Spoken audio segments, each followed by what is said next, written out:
Welcome to everyone tuning in to join us for the Samuel Lawrence Foundation's First Friday series. This is our January edition, the first of the new year 2025. My name is Taylor Moore, and I am the program director of the Samuel Lawrence Foundation. For today's special edition of First Fridays, we've assembled a panel of inspiring thinkers and artists who are working with film to inspire purpose-driven storytelling. Let's take a look at a short 1-minute film called Wallet from the Mobile Film Festival, produced by one of today's guests.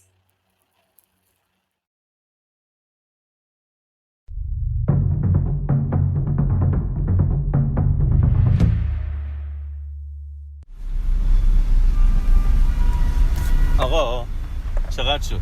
200.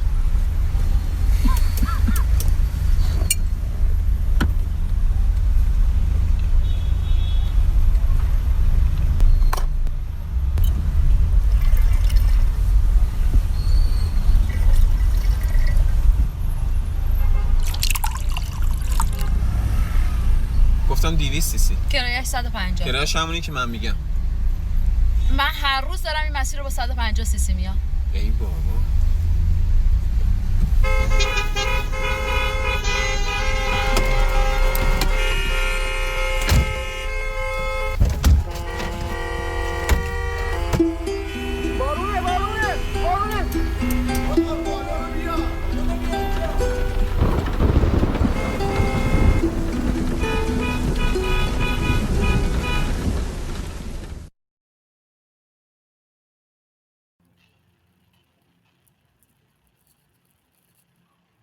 Thank you, and now I'm going to turn this over to our moderator, Lance Gould, who is the CEO of Brooklyn Story Lab, to go ahead and introduce our speakers. Thank you, Taylor, and welcome to all. First, let's take a moment to acknowledge the devastation that is taking place in Los Angeles right now from wildfires. Today's podcast is going to center on cinema, and Los Angeles is the epicenter of the film world, so our thoughts are with the people of Southern California right now. That film we just watched was called Wallet, and it is a 1-minute film by an Iranian filmmaker named Fatima Nofeli. This was the first film she made of note in 2021 as part of the Mobile Film Festival, and she has since gone on to make a longer 20-minute film with assistance from the Mobile Film Festival that is currently featured on the New Yorker magazine's website. Let's check out a snippet of that film called Hamster. خواب پرید کم مونده بود منم بزنه گرخیده بودن همه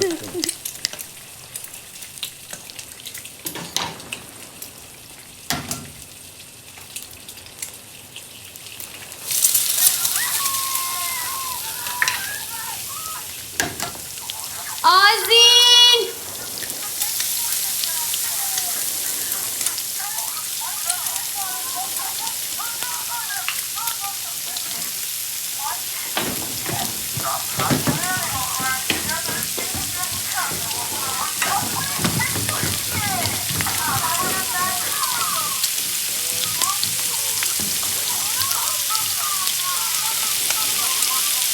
بچه‌ها آذین شایان داداشم شایان پوی چی شده؟ شایان دورسا حامد جون حامد پوی آذین چی شده؟ شایان پوی تو رو خدا بگو چی شده؟ اینو چرا پا نمیشن؟ آذین جونم حامد آذین جونم حامد آذین داداش آذین تو رو خدا نگاه میکن آذین من باشو چیکار کنم آذین تو رو خدا باشو من چیکار کنم زنگ بزن اون شخص آذین جونم آذین باشو تو رو خدا باشو نگاه کن آذین باشو. Very powerful. Both Hamster and Wallet beautifully demonstrate the power of cinematic storytelling, how a filmmaker can quickly capture or invent a narrative universe that packs a visceral and emotional punch, and suggests that we, as a society, address the warnings that the film flags. This is particularly relevant now, as we're on the cusp of entering a new geopolitical moment. In less than 2 weeks, we'll have a new administration in the US, and we're witnessing a global shift rightward. The powers behind that shift have been quite vocal about a reprioritization of attention to domestic issues over aid to those in need overseas, and to emphasizing the price of eggs over existential concerns like climate change or rising sea levels. Today, we've assembled a panel of 4 brilliant cinematic storytellers who will share with us their ideas for how we can help bridge that chasm and help use filmmaking to address issues not currently on the agenda of the new power brokers. Joining us today as panelists, we have Taye Balogun, founder of the NGO International Film and Knowledge Forum, which highlights films from around the world that explore global social issues, fostering dialogue and connection through cinema. He's joining from Rome. Indrani Pal-Chaudhuri, founder and chief vision of Open Origin and the Shakti Regeneration Institute. She's also the director of the Regeneration Generation documentary and project on indigenous and innovation-led cultural transformation. She's joining from India today. Bruno Smadja, founder of the Mobile Film Festival, which we just talked about, the world's most democratic film festival, which levels the playing field for filmmakers by using smartphones for filmmaking. These awards are not dominated by those with big budgets and fancy equipment. And then Sona Tatoyan, founder of the nonprofit Hakawati, whose multimedia play Azad, which translates as to The Rabbit and the Wolf, about her family's history in Syria and the Ottoman Empire in Western Armenia, blends film, theater, and storytelling. She is also in Los Angeles, and so we're sending good wishes to you and your family, Sona. We're going to start off learning a little bit more about each of our dynamic guests, and then we'll transition into a group discussion to hear their thoughts about cinematic storytelling. So let's start with Indrani. Indrani, you have a fascinating background. You are an award-winning filmmaker whose honors include a Tribeca Film Festival Disruptive Innovation Award, a CNN Expose Award bestowed by the late Quincy Jones, and Cannes Gold Lions, among others. And you were a longtime collaborator with David Bowie, and you have worked extensively with Beyoncé, Lady Gaga, and so many others. Tell us about your journey from Kolkata to this unique perch in the artistic world. Well, that was quite a journey. As a kid, I was a volunteer with Mother Teresa. My mother was officially the volunteer, but as her little sidekick, I went everywhere with her. And so I learned very early the power that the smallest of people could have for social change. And I traveled to Canada, and to make a long story short, I became a model because I wanted to learn photography and filmmaking. But when I went to various studios as a 14-year-old, they said I was too skinny and too Indian to possibly blend in there. And so I became a model and actress in order to learn from the people that were extraordinary filmmakers and artists at the time. And then I saved up a bunch of money, traveled around the world, and came back to India and started a school here. And so it's been a journey back and forth. It's certainly I've struggled with many of the immigrant challenges, both coming from India to America, and the opposite, returning back to India and reintegrating into life here is equally challenging. So I go back and forth, and but I love being an outsider. I've come to realize that perspective is invaluable for really understanding things from a way that things that become very hard to recognize when you live in a culture become much more apparent when you look at it from the outside. And so I'm very grateful for the challenges that being a constant itinerant laborer, as it were, provides as an artist. Well, that outsider perspective is certainly very helpful for some of the brilliant work that you've been doing. And tell us about how you pivoted from music and the arts to the environment. And now you've been working on a film called Regeneration Generation, which has brought you to the Amazon, working with organizations like Amazon Sacred Headwaters, which was a finalist for the recent Earthshot Prize. Let's watch the trailer before you answer for your film now.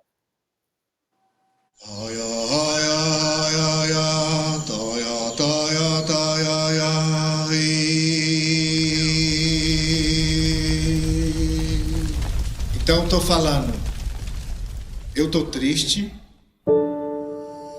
mas tô alegre porque tô me lembrando dos meus antepassados. A nossa ancestralidade não são só o nosso pai e nem só a nossa mãe. A nossa ancestralidade é as nascentes dos rios. São as árvores, são as flores, são os peixes, são as algas dos mares, são os micro-organismos que estão na floresta, mas é o vento também.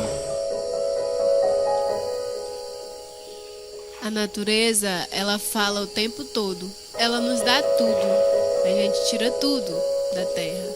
Mas nem todos conseguem ouvir e entender.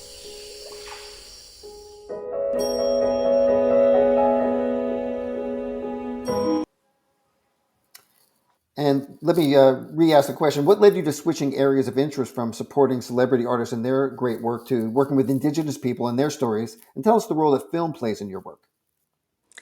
So, from a very young age, I came to realize how fortunate I had been to grow up with the opportunities I did in the West.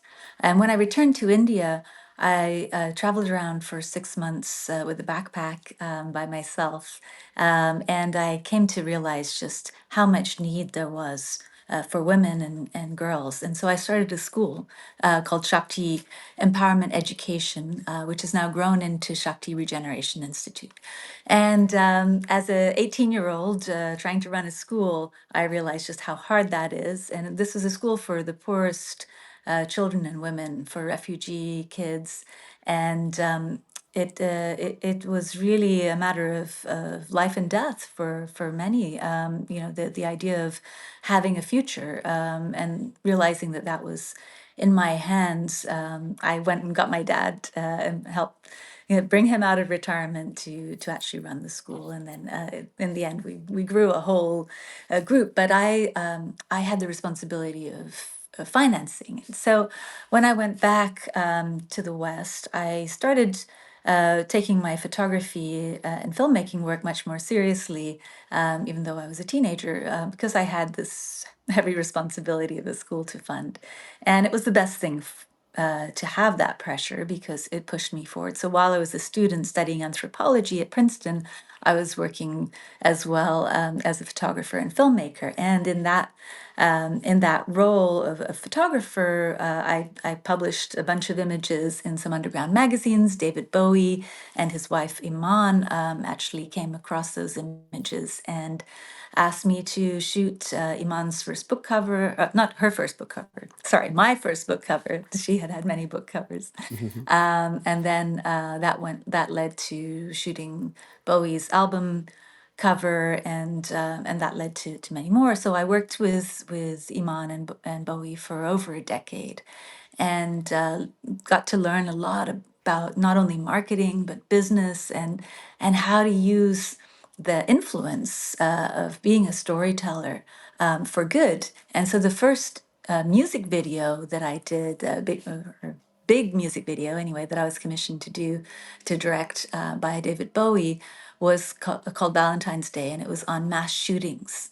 And it was early. It was before they had become such a huge phenomenon as they are today. But so that ended up on the HBO show the next 5 years.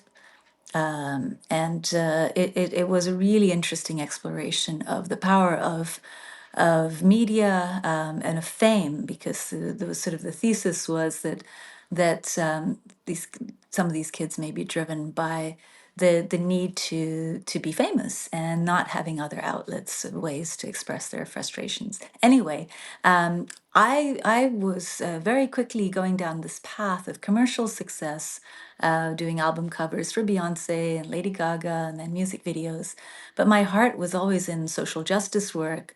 My school in India, which I loved, but I was far away from. And so I started working with a lot of different nonprofits. I was combating trafficking of kids. I was doing a lot of work against AIDS in Africa and India, putting celebrities in coffins to bring awareness to families that were suffering with the AIDS crisis. And really found that I could combine both worlds, both the worlds of celebrity and fashion and art with work that made a real difference. And then as I advanced and became more deeply excited and able to tell stories through film, I realized the transformation that I was seeking and was seeking to inspire was a two-way street, that the world was also transforming, and that climate had become this all-encompassing challenge, that all of the social issues that I was trying to fight in different ways were being made many times worse by the climate crisis that was developing. And so I decided to focus my efforts on that, because I realized that everything from human trafficking to domestic violence to food insecurity issues to income inequality issues, all of these things really come down to climate, in that when climate disruptions happen, as they are already happening all over the world, it is the women, those who are already facing violence, those who already are being trafficked or at risk of trafficking, that face the brunt of these climate catastrophes. And it's a part of the conversation that is often left out. So Such an so I amazing went to the journey. Amazon. Such an amazing Um, journey. And yeah, we'll come. yeah. So Go yeah, ahead. I'm sorry. we'll come back to it. Yeah, we'll come back to that because I want to make sure we get to some of the other guests, but I want to make sure that we revisit that as well. It's such an amazing journey you've had. And Taye, you've also had an amazing journey from Nigeria to Tanzania to Kenya to Rome and now Australia, although you're joining us from Rome today. You've consulted for the United Nations, the African Union, and several international organizations such as Oxfam, Action Aid, Amnesty International, and Save the Children, among others. And you were on the advisory board of the Graphics Project in partnership with Yale University. Tell us how you got started in filmmaking. Thank you, Lance. Just hearing the story of Indrani is just really inspiring, and good work that you're doing.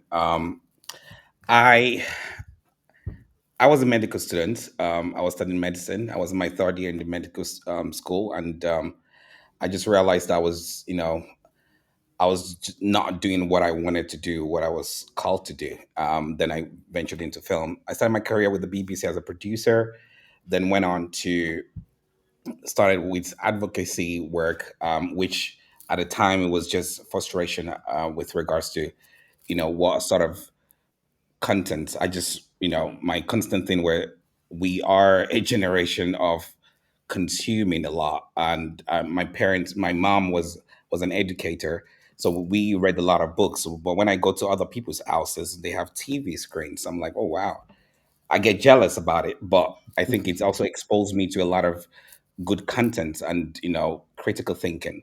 And this for me was very important because I needed to make my work more social issues. And now there we are. I went to the film school, and that was it. But the film school was just a channel to let me start doing what I love to do. But inside of me, people would call me an activist because I would stand for things that are not right.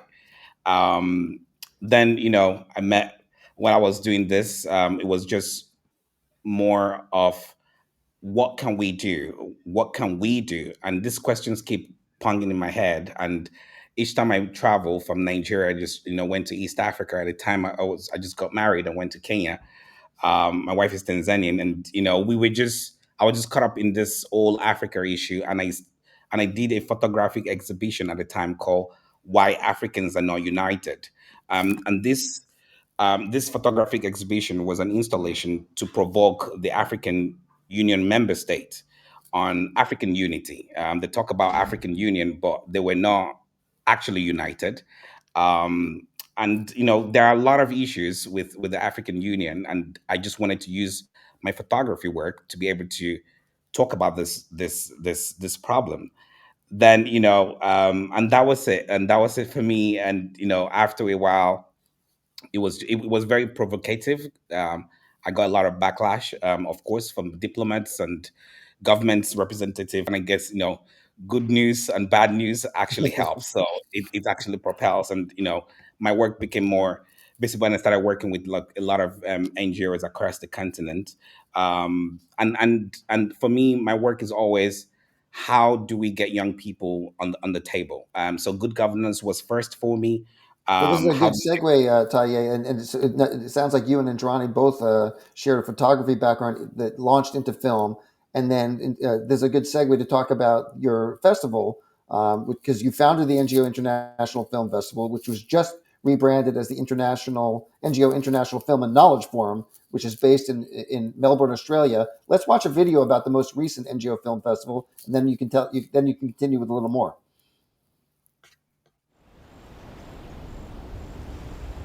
For more than 60,000 years, the human existence have been documented here. They lived in and with nature. They migrated above and below the sea. They contributed to the growth and protection of the environment. Then they observed by watching and listening to every movement and sound. But how much can we take from a place we never invested?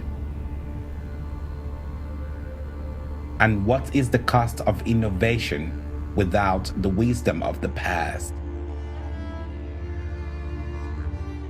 that has been buried for thousands of years? In many centuries later, humans will gather together to learn and cheer at the Knowledge and People's Festival.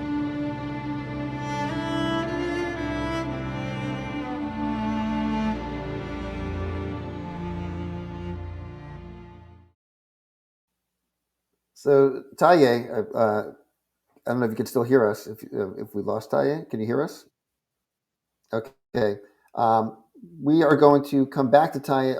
We're going to come back to Taye in a second to give him a chance to respond to tell us more. And again, apologies for any connectivity issues that we're having, just because we have an international audience here. And now we're going to move on to Sona. Sona, as an actress, your stage credits include world premieres at Yale Repertory Theater, Harvard's Art Lab, and the American Conservatory Theater. And as a writer, your first feature film script, The First Full Moon, was a 2011 Sundance participant and 2012 Dubai Film Connection Festival project. You also have a family connection to the storytelling profession. Tell us about the discovery you made, this brilliant, so fascinating discovery that you made in Syria. Yeah, thank you so much. It's really great to be here right now.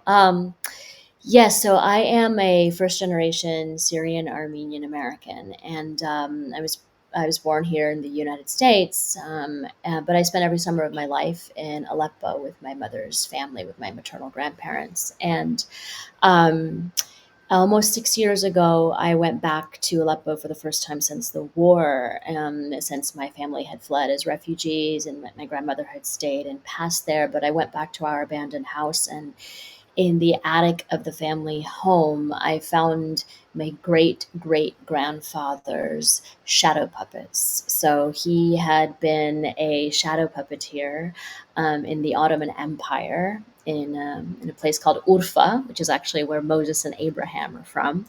So he had done this form of puppetry called karagöz. And when the Armenian genocide happened, he took his wife, his 7 children, and a trunk full of his puppets, and he fled to Aleppo. And so about, a century later, I found this trunk in the attic, and I had heard about my great-great-grandfather being a hakawati. Hakawati in Arabic, that word means storyteller, which is why I named my nonprofit that, Hakawati. And I thought, okay, we have these puppets. I'd heard we have these puppets, but I thought there were like maybe 10 or 12. And I opened this trunk in the attic, and I found over 180 shadow puppets, handmade leather, multicolored objects, and a whole cosmos, like animals of various kinds, people, houses, structures, ladders. I mean, an entire cosmos of puppets. And then a week later, I fell down the stairs. This is 2019 in Aleppo. There's no electricity, very little electricity. And I broke my foot and I got stuck in Aleppo. I was supposed to be there for 2 weeks. I was there for about 4 months. But we have a saying in Western Armenia, which I'd always heard growing up, because I've been so peripatetic, like so nomadic in my life. And the saying is, "Vot kat kadar videret listil," which means, may you break your foot so you sit in your place. And that's exactly what happened to me. So as soon as I broke my foot, I was upset for about 30 seconds because the storyteller in me realized, oh, wow, I'm in a story now. And it's wild because that discovery, what it led to eventually was this epiphany around, as an Armenian, I've always been very aware of the inheritance of, trauma, the tragedy of the genocide, being a descendant of genocide survivors. But what I realized with this is that my great-great-grandfather was doing the OG version of what I do now. Shadow puppetry, karagöz, is a form of cinema before cinema, and it's also theater. And I am a film and theater artist. So if I'm gonna, claim that inheritance of trauma, I also have to claim this inheritance of storytelling. And it was literally like in this meta way, this realization of light and shadow, of exactly what the puppets are, which is, this play of light and shadow together, and this understanding that shadow exists only where there is light, and where there is light, there is always shadow. So, I mean, it just kind of reframed this holistic understanding of my inheritance, and this kind of paradoxical, beautiful, way of understanding life, which is like, all of it fits, all of it's there. So That's amazing. Well, first of all, to the viewers at home, don't feel that you have to break a foot to tell a good story, but that's an amazing story. But your new project, Azad, the Rabbit and the Wolf, is a multimedia experience combining film, projection, theater, music, and puppetry. Let's watch a clip from the project, or about the project.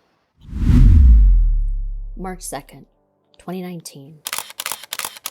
I broke my foot in Aleppo. A week earlier, I'd found a trunk full of 181 of my great-great-grandfather's karagöz shadow puppets he saved from the Armenian genocide, from Urfa to Antep to Aleppo. I had this epiphany.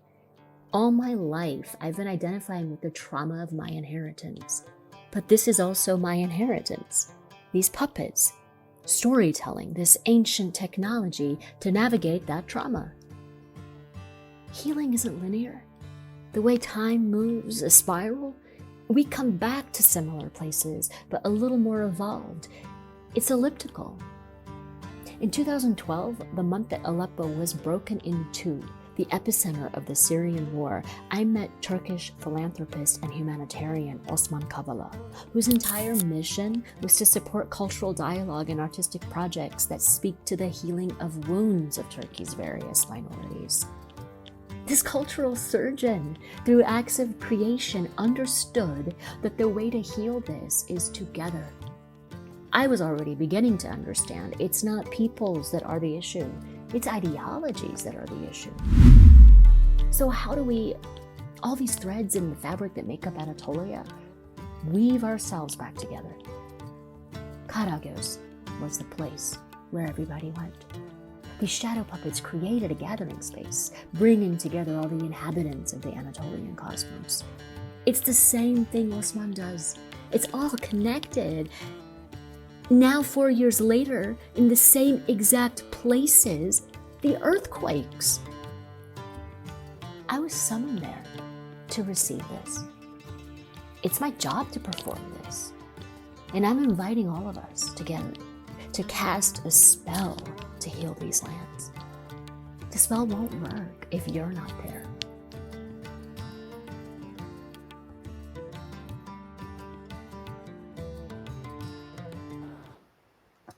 It's so powerful, such beautiful footage, Sona. Can you tell us more about how this project, Azad, ties together so many elements of your personal journey and what it means in terms of the current geopolitical landscape? Yeah. And which has since been surpassed by developments in Syria that took place after that trailer was made. Yes, it's so wild. It's a place where the earth is constantly shaking, in so many ways, literally and metaphorically. Makes me emotional. Um,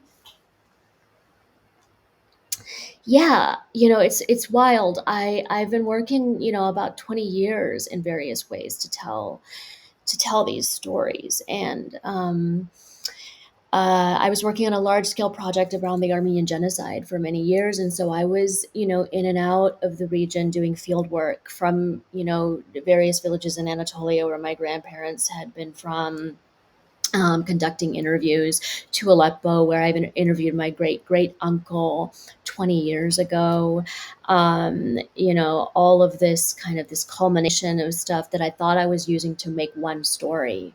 And then there was the discovery of these puppets that happened 6 years ago, which opened a portal into a whole other world, and a whole other understanding that has now led to this piece of work, which is a very multimedia, like all those interviews that I've conducted over the 20 years of interviews, have going into this piece, Azad the Rabbit and the Wolf. And these puppets themselves, perform with me on stage, and so it's very projection, video, puppets, in what I call a quantum collaboration between my great great grandfather and I, because Wow. it's very much about, I mean, these puppets he made by hand, Hmm. over a century. And I remember holding them for the first time and having these images. I'm very visual as a storyteller, of him making these puppets somewhere, in Urfa over 100 years ago, carving this leather, painting it by hand, using it in his plays. And how could he ever have imagined that his great great granddaughter would one day take them and use them to tell the 100-year story of this family? Like, I'm a very literary, I was a theater and literature major in college at Wake Forest University, and 100 Years of Solitude is one of my favorite books. And I always thought that I would like write, not that I'm anywhere near Marquez, but sort of that version of my family story, of 100 years, and kind of understanding and unpacking, intergenerational trauma. And essentially, that's what this piece has become, a story of a conversation across, a very poetic and painful space time, using his tools, this very ancient technology of shadow puppetry, of cinema before cinema, and then actual cinematic, projection and video and things that I've compiled as a storyteller and filmmaker Well, it's so coming. interesting that you mentioned Marquez because there's such a magical realism in the puppets that you've shown us. And thank you so much. And we'll come back to you. We just want to get to Bruno now. Bruno, what you've created in the Mobile Film Festival is astonishing. Your tagline is 1 minute, one mobile, one film. And so each film is just 60 seconds long. And thus they're built for virality. And that virality has resulted in your films garnering 159 million views to date on various platforms. Tell us why the Mobile Film Festival has been so successful, Bruno. Wait, we have you might be on mute, Bruno. Sorry, we're not You hear me? yeah, there you go. Okay, sorry. So thank you very much for your words, and thank you for Sona for testimonial, because it was so emotional to hear how she tells the story of her family from Yes. centuries. Um, just to tell you where it comes from. 20 years ago, came up the first mobile cameras. So for most of the viewers, it was no iPhone, no stuff like that. Are you okay? Is that Sona? Is that Los Angeles?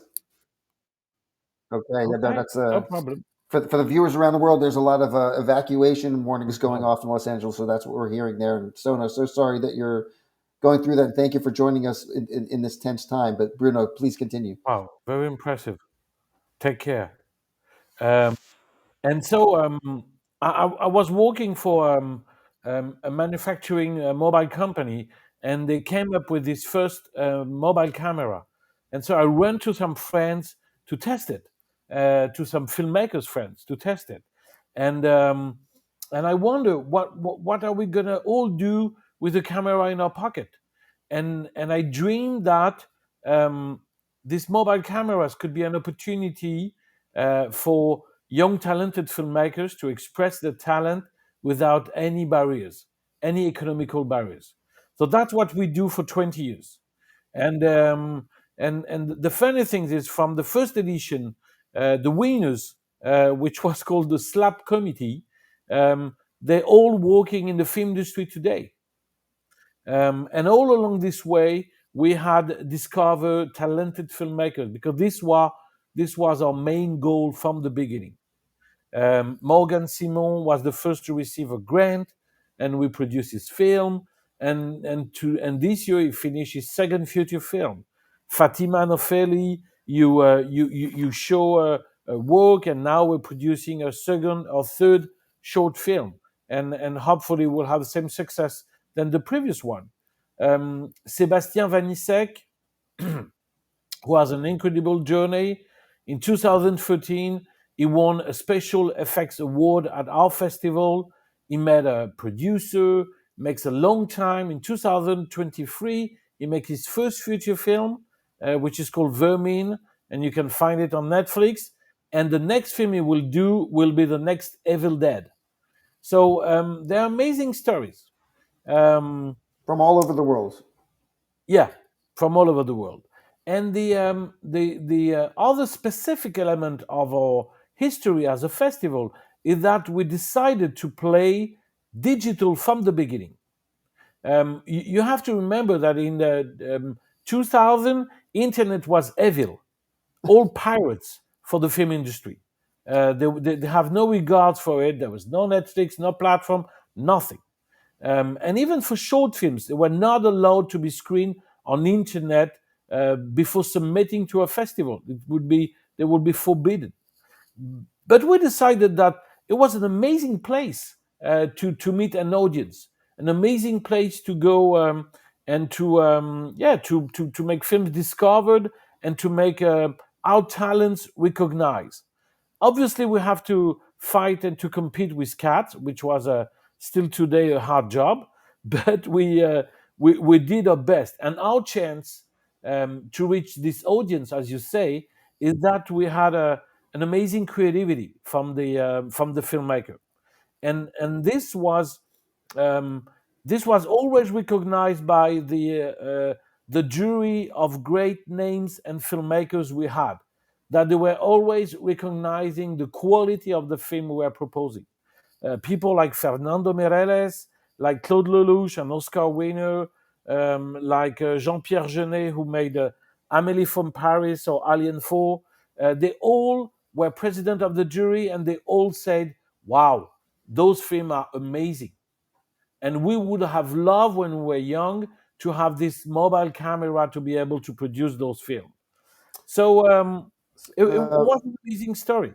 It's fantastic. And Bruno, I'm going to ask you one more question, but I just want to recognize that Taye is back. And so Taye, after we ask this question of Bruno, we'll come back to you to finish up what we didn't get to do before we lost you. But Bruno, you're based in Paris, and since 2015, when the UN Climate Conference was held in Paris, you have partnered with the UN and various UN agencies, resulting in theme festivals about such issues as climate change, women's empowerment, and the newest one that you have on tap for this year, oceans and rising sea levels. Why has it been so important for you to connect with the UN and some of their sustainability issues? You're right. I can still remember this call. It was a call from the UN office in Brussels, asking me if we would like to be part of COP21, organizing a worldwide edition of the Festival on Climate Change. And COP21, for the audience, is COP21 was the one that took place in Paris that led to the Paris Agreement. Absolutely. Thank you. And it was amazing for me because it made together my personal convictions about climate change and the need to tell stories about it, and at the same time my professional desire to become international. So obviously, as you can imagine, we jump on this opportunity. And from the first year, we had 70 countries getting involved. And today we reach 159 countries. So it's very large. And every edition, we have around 100 countries submitting films. And the great things of it is it gives an amazing regards from the world, from the young generation, telling stories about those topics. So we've been through human rights, celebrating the Universal Declaration of Human Rights in 2018. And this was amazing. People talk about racism, about death penalty, about discrimination of a women or LGBT person, forced marriage and stuff like that. And they say it from all over the world. In 2020, we have our biggest edition, 40 million views in 1 month, and it was about women empowerment. And we had a majority of women submitting film, which was a great honor for us. But more than that, we have sorority all over the stories, and that was beautiful. And we've been also partnered with COP25, COP26. Since there, we developed a mobile film festival in Africa dedicated to all countries of the continent with a great success. We received 900 films from 40 countries of the continent. And as you say, for our 20th anniversary, we have a partnership with UNOC. UNOC is the international conference happening in June in Nice, in France, talking about protection of the oceans. This is very important. This is very exciting because we will have the opportunity to ask people from islands, people from United States, people from Europe, from Africa, from Asia, from everywhere, from Oceania, to speak about it and to give their point of view, their worries, their solutions, their questions, and so on. And this is going to be great. By the way, we're still looking for some sponsors. So if people in the audience want to sponsor us, you're absolutely welcome. Yeah, But we'll give Bruno's contact information on the website when we launch this when we launch when the video of this episode is available next week. Bruno, thank you. We'll come back to you. Let me just revisit Taye for a second. And Taye, your festival, like Bruno's, also features films from around the world. And just before we lost you, we were watching the clip of that the great clip you had of the trailer. Tell us about why you changed the name of the festival to the Knowledge Forum, and tell us about why you moved to Australia. Thank you, Lance, once again. When we started the festival, the first edition was held in Rome, right here in Rome, and it was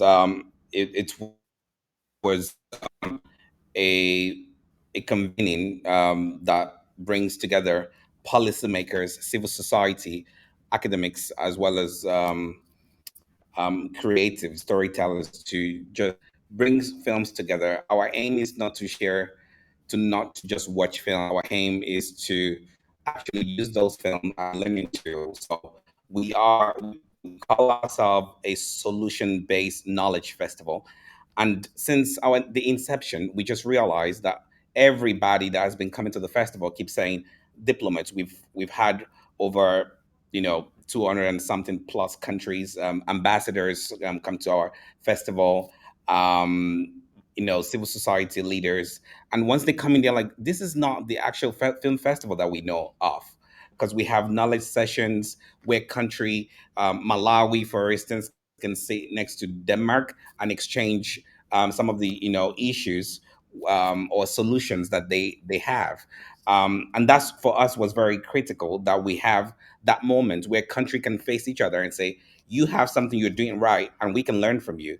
And that's how we propel it. So after the third year, we started hearing this a lot. On our third edition, the first lady of Kenya, the first lady of Kenya, actually was part of our edition. She came and she actually said to us, she said, "This is more than a film festival." She declared that this is more than a film festival, and that we need to start looking at it with the jury member, which we've had amazing, tremendous, a lot of expertise and variety of people from across the world who have been part of the festival. We decided to have a consultation with them, and that was what birthed the forum. The NGO International Film and Knowledge Forum now brings these all stakeholders together to be able to foster that knowledge. We are not entertaining people. We're there to actually share solutions through audiovisual films, whether it's documentary or feature length films. And that's what we've been doing. So the festival is the festival actually included experiential tours last year when we did it in Melbourne, because this allows us to have, not only watching films but also participating and seeing what others are doing. What Just a little bit of background into this, because I have been opportune to work to consult for different organizations, and once I go to Save the Children meeting, I'm always realizing, oh my God, Save the Children is doing the same thing that Plan International is doing. And I'm in a meeting with Oxfam, and I'm like, Oxfam, are you talking to um, you know uh, maybe it's Care International? Like, are you talking to them? And this would allow them to understand that we're all fighting or looking for the same solution. Why are we not collaborating? So that's why And that's the reason why we the started knowledge bringing forum brings everyone together. Thank you so much. That's amazing. right, Um, right. well, thank you all for sharing some of your personal journeys with us. Now let's shift to talking about the power of filmmaking specifically. What is it about watching a film? And this is going to be for all four of you to answer. What is it about watching a film that can move audiences to take direct action? Let me ask each participant to keep their answers to about 2 or 3 minutes here, because we have a few more questions to get to. But let's start with Taye. Talk about the power of filmmaking to produce action.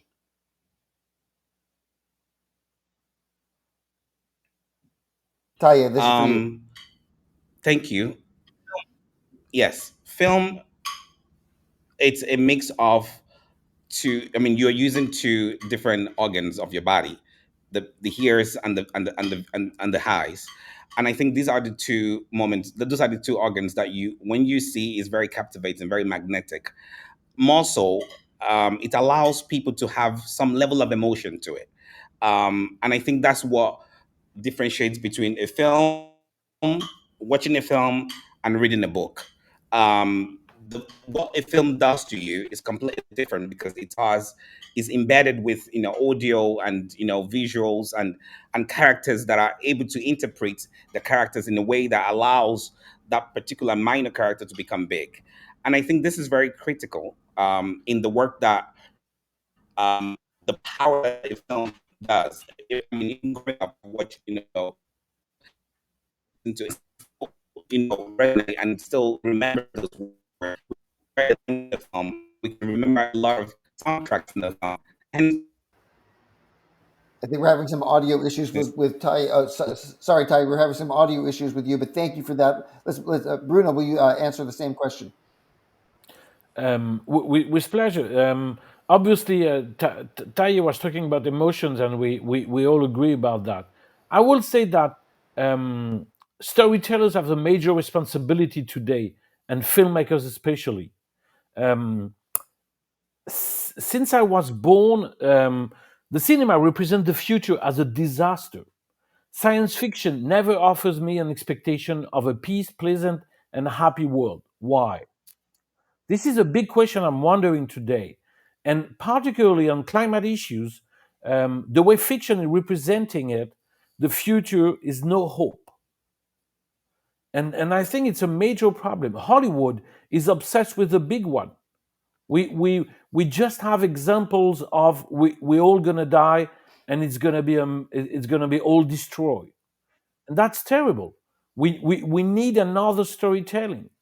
We need another way to expect. I mean, if we want people to imagine a possible future, they need to have heroes that are representing a different kind of people.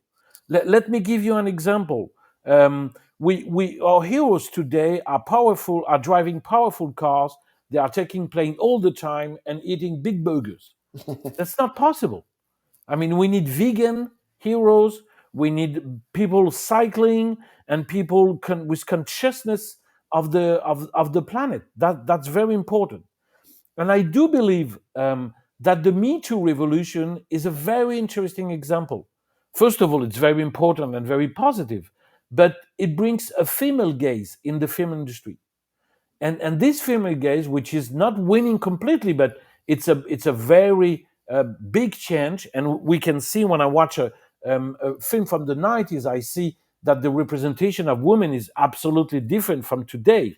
And I think that we need to inspire from the Me Too revolution, from the female gaze to a planet gaze, to having a different perception. And we need to give to the next generation examples of what a possible future is. And we all know, I mean, we all know what a possible future is. It's based on a change of our behaviors I and the love that, change Bruno. of industry and so on. To go Sorry? from I love that, to go from a female gaze to a planet gaze. Indrani, let's. How about the same question for you? Well, it's a wonderful question, and it really drives my work. And it's so great to hear everyone grappling with that in different ways. You know, I believe that we are actually suffering as a species a pathology of imagination. I think our incapacity to imagine a better future is directly resulting in our destruction of our planet. And in past ages, we relied on poets and religion and whatever creative forms we were following to help imagine futures that were brighter and better and more advanced and more exciting. And now, because of climate change, because we're all subconsciously aware that we are in this extremely dangerous situation we've created for ourselves. And so I don't blame storytellers and filmmakers for running with that and making that more and more abundant.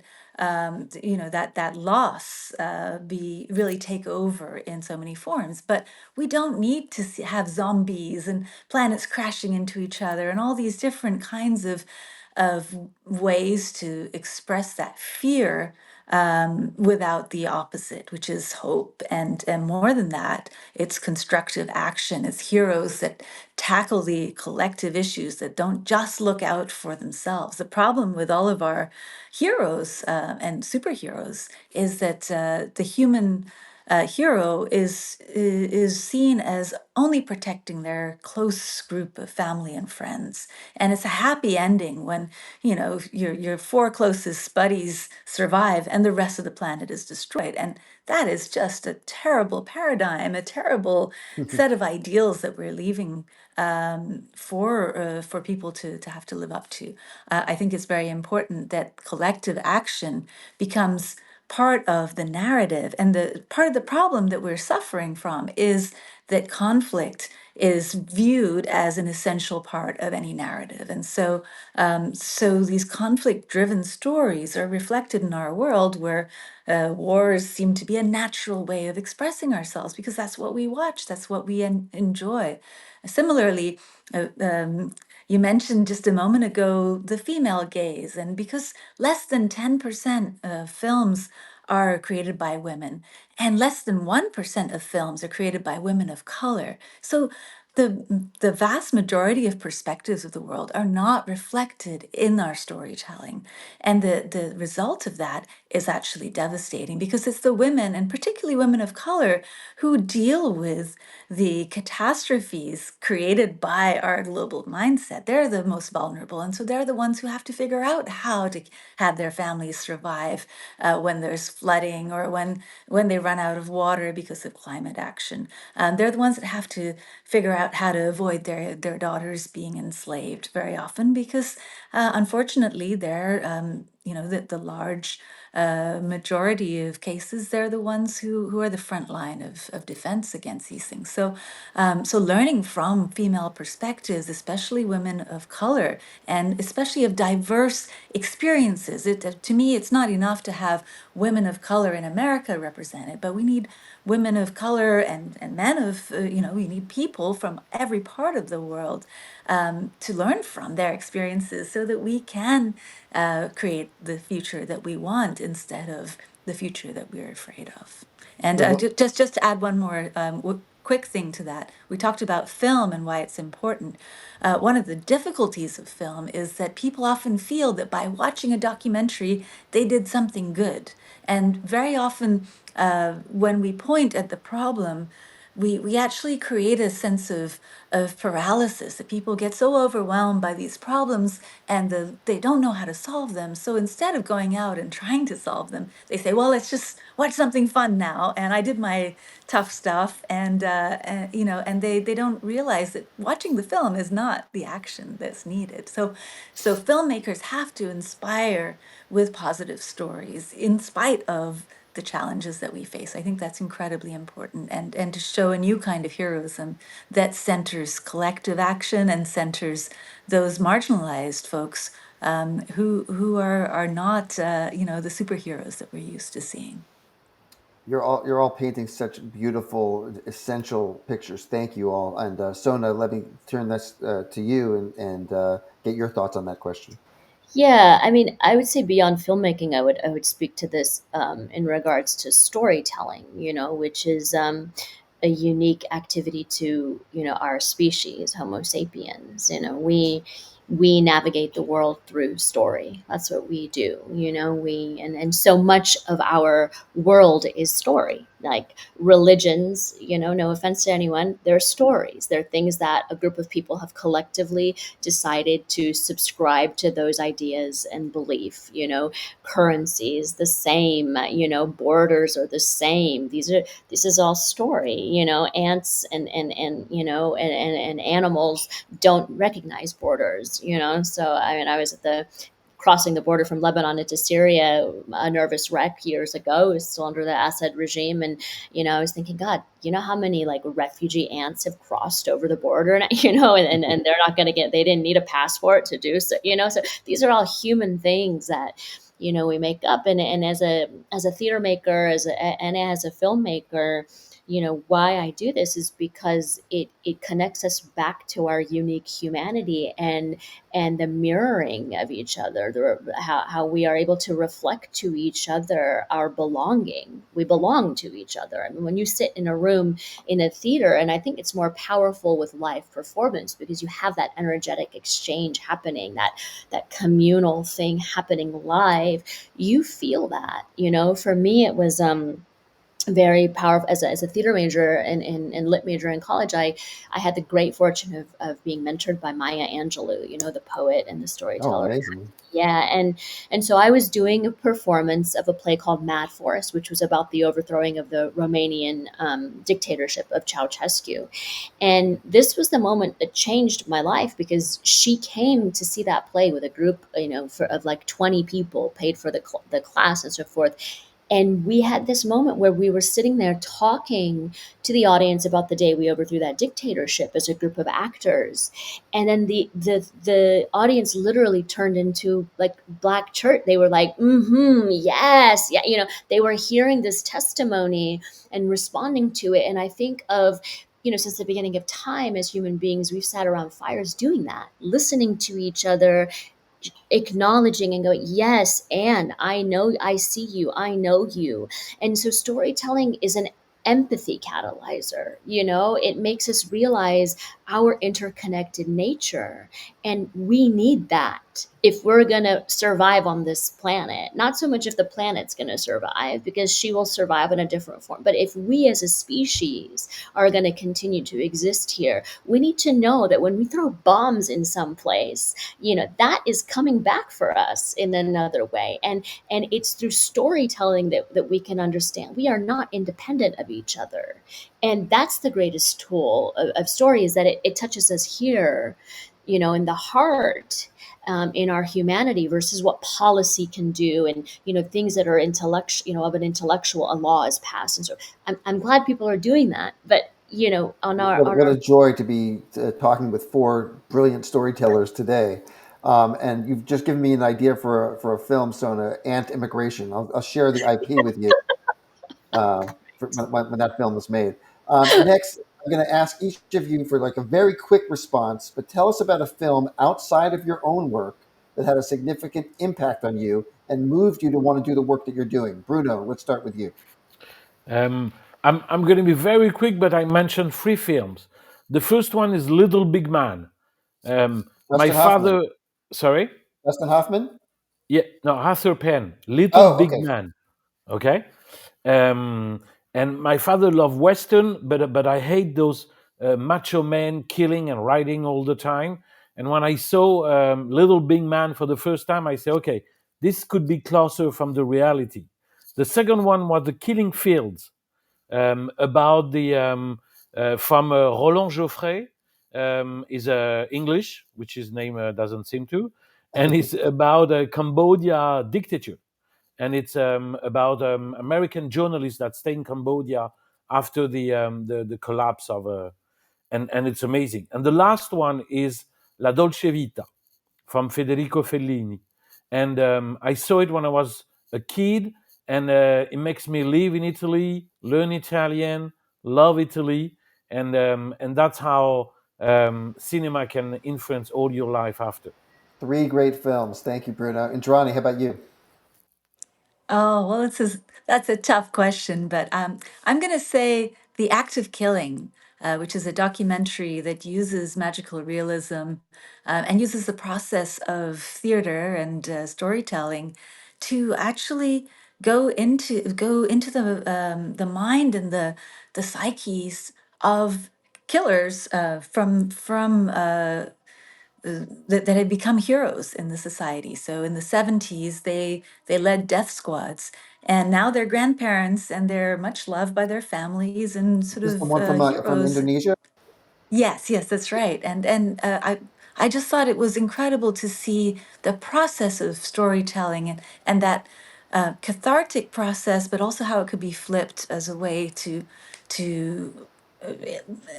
empower weirdly the audience to see how one can lose one's way, but also how societies build people up and how we need to do that sort of empathy building work with one another. It's just a really incredible Very important combination of choice in forces.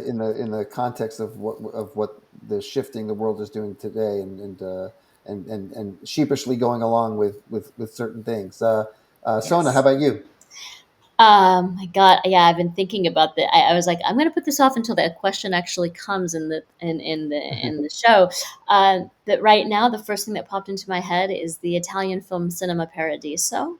Um, it's just. It's such a just gorgeous film about the love and the power of storytelling and childhood. And the other one is Schindler's List. I mean, I was like, maybe 10 years old, at 11, 12, something like very early. It might have been one of the first films that I saw in a theater. And then, being Armenian and knowing that story, and then to see something this horrific and just the way it was made, and the girl in the little the red dress, just the power of what one single image can do, and then the third piece is not a play, is not a film. It's a play that had a huge impact on me called How I Learned to Drive by Paula Vogel, which I read as a theater major in college, and it was about a girl in dealing with the relationship, sexual abuse with her uncle, an uncle figure, and just I couldn't believe that a piece of work could deal with something like that in such an innovative and creative way. A story like that could be told. So I would say those three. Yeah. Wow, I have to look that one up, and it sounds incredibly powerful. Taye, how about yourself? Uh, my first one is The Stoning of Soraya. It's an Iranian film, very powerful. I think that film changed everything that I believe in the world of cinema. The artistic, the acting, the gestures from the breathing, even from the actors, just really incredible. The second one is The Gun Runners. The Gun Runners is about this film about rangers in the national park, killing elephants. It's an amazing film, and this particular ranger became a Boston Marathon winner.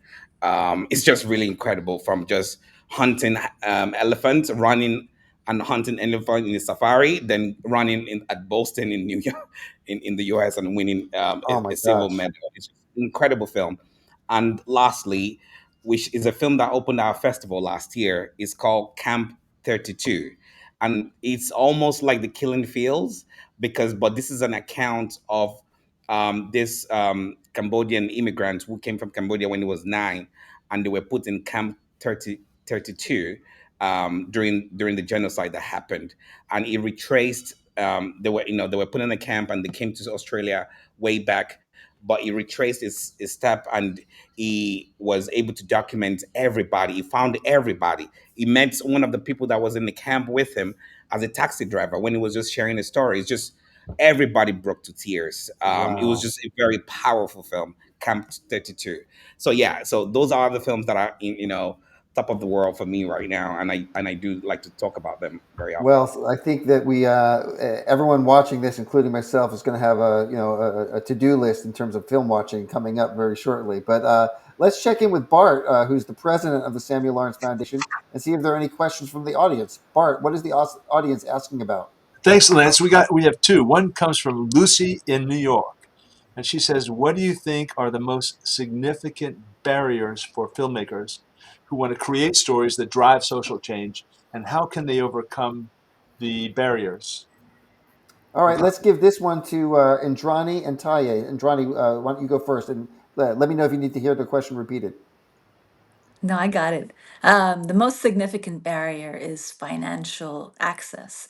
The film I'm working on, The Regeneration Generation, I've had to spend many, many months, actually adding up to almost 4 years in the Amazon, living with the indigenous tribes to really learn about them, to gain their trust, to be able to represent their story in the way that they want to be seen, and it's a complex world shift, and to do that kind of work it takes resources, and those resources are very hard to come by. It's very hard to get that kind of access, even to be with. I've spent 25 years trying to figure out how to be in that place in the Amazon and be with communities that need this kind of storytelling done.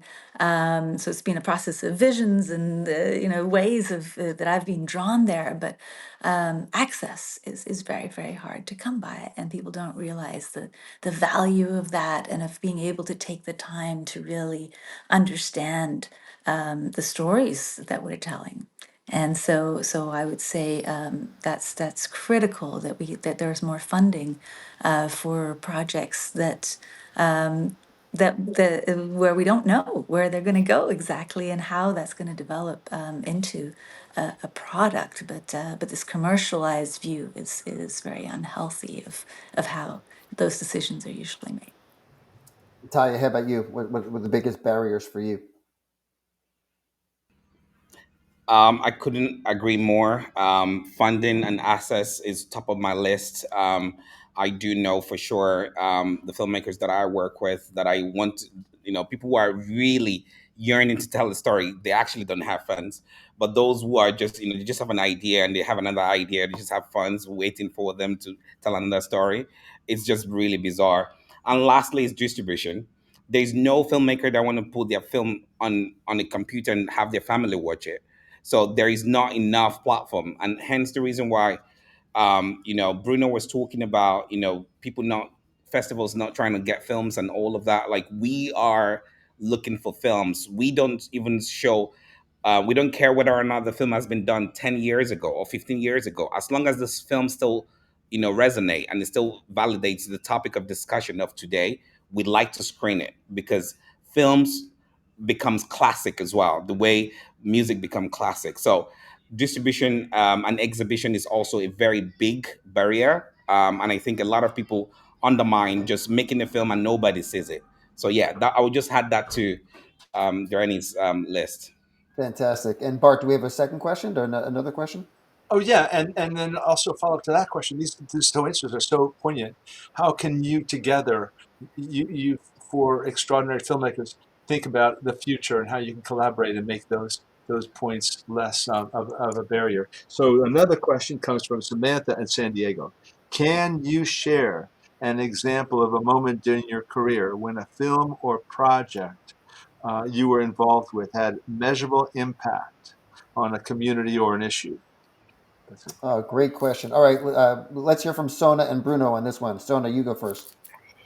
Yeah, so in the development of my show, Azad, the Rabbit and the Wolf, we've had a year of residencies at this point, which started at the Vineyard Theater in New York City, and then went on to, 3 different universities: University of Connecticut, Harvard Art Lab, and then Wake Forest University. And after each presentation and performance, we have audience talkbacks, and that's an integral part of having that community dialogue. And because of the nature of what we're dealing with, which is so Osman Kavala, the Turkish philanthropist, in my relationship with him is very much a part of this play. He's sitting in maximum security prison in Turkey today, precisely for doing this work of cultural dialogue, healing in Turkey with various Turkish minorities.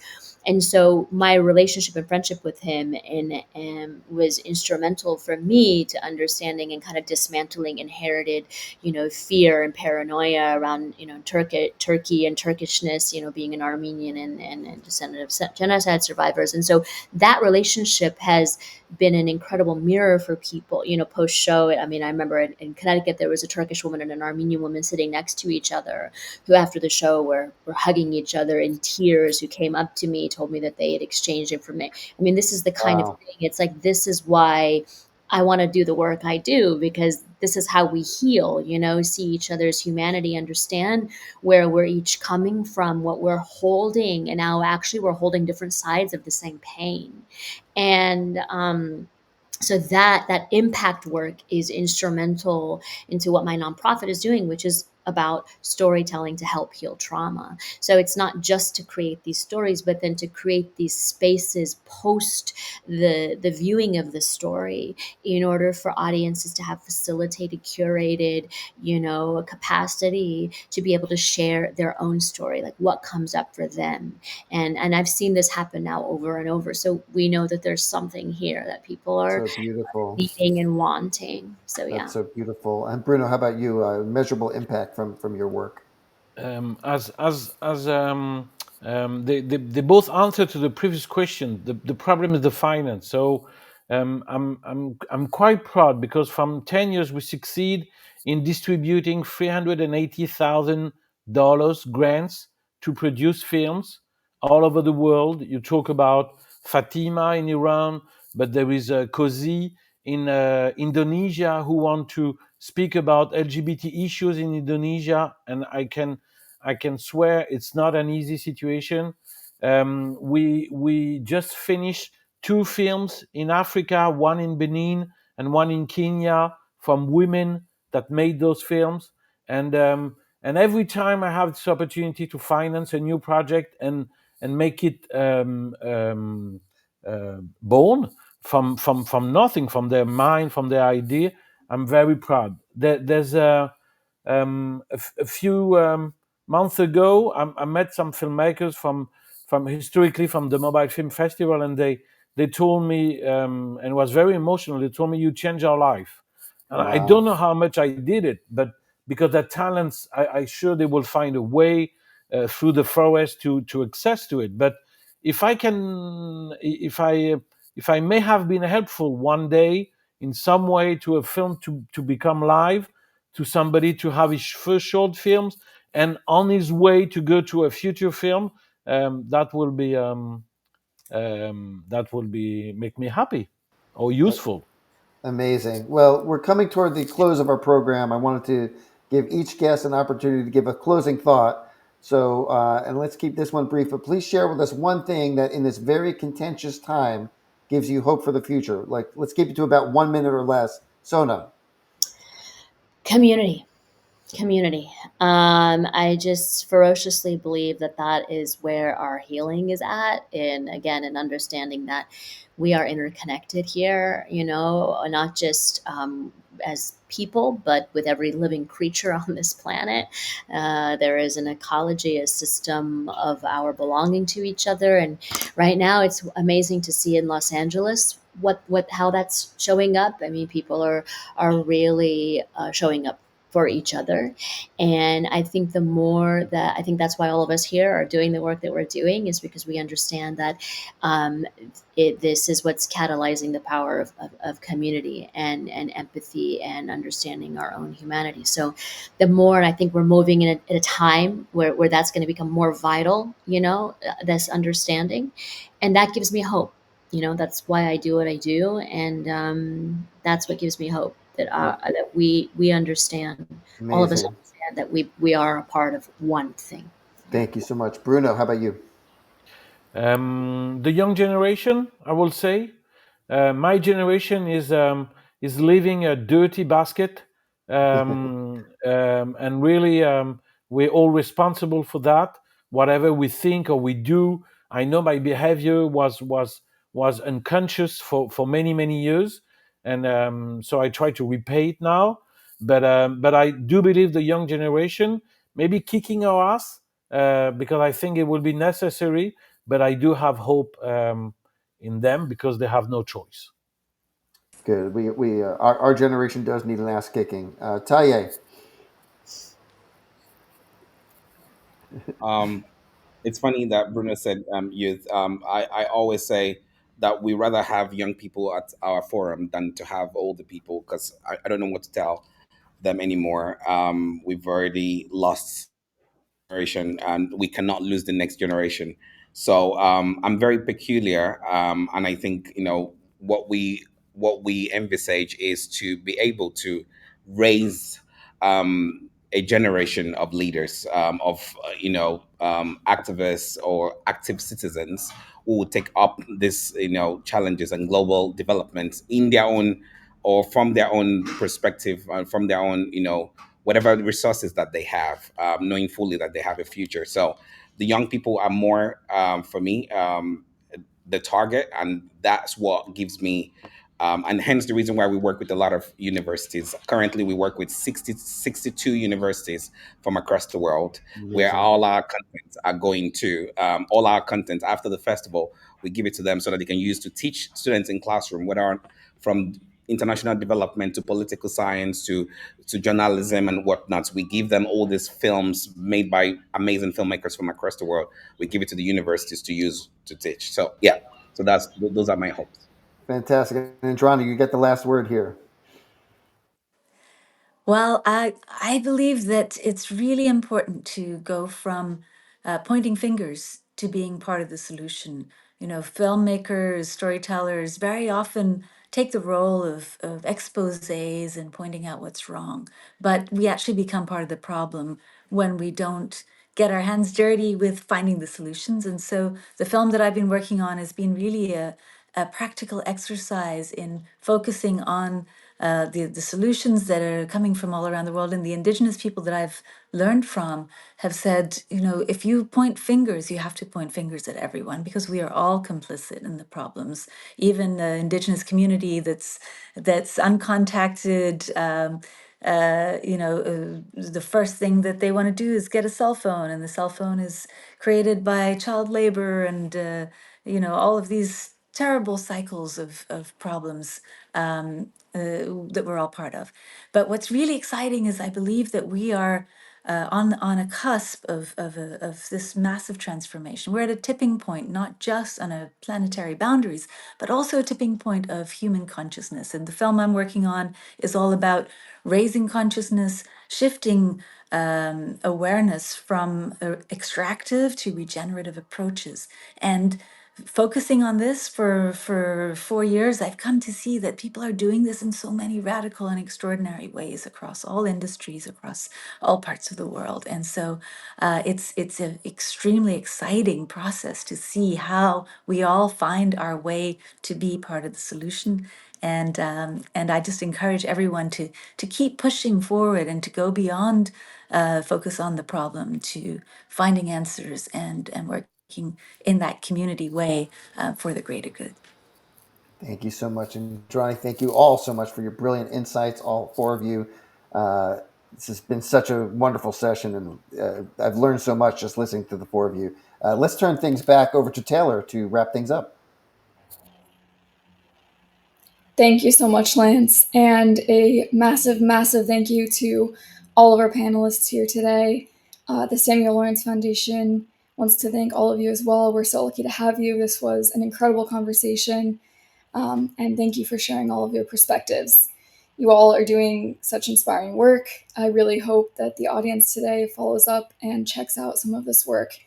As we conclude, I also want to give a shout out again to the speakers and the viewers joining us from Los Angeles.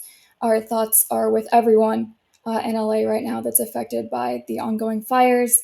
We're wishing for safety and for recovery for all impacted communities. To rewatch this podcast or to see a transcript, please go to the Samuel Lawrence Foundation website. That's www.samuellawrencefoundation.org.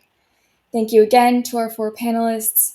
Please learn more about their work and our work on the Samuel Lawrence Foundation website. And thank you to the Blue Planet Alliance for their partnership in our First Friday series. Please also go visit brooklynstorylab.net to learn more about the purpose-driven work they are doing globally. Lastly, please come back and join us next month in February. We're going to be having another episode of First Fridays, and this time we're going to be looking at the housing crisis. Thank you, everyone. Until next time.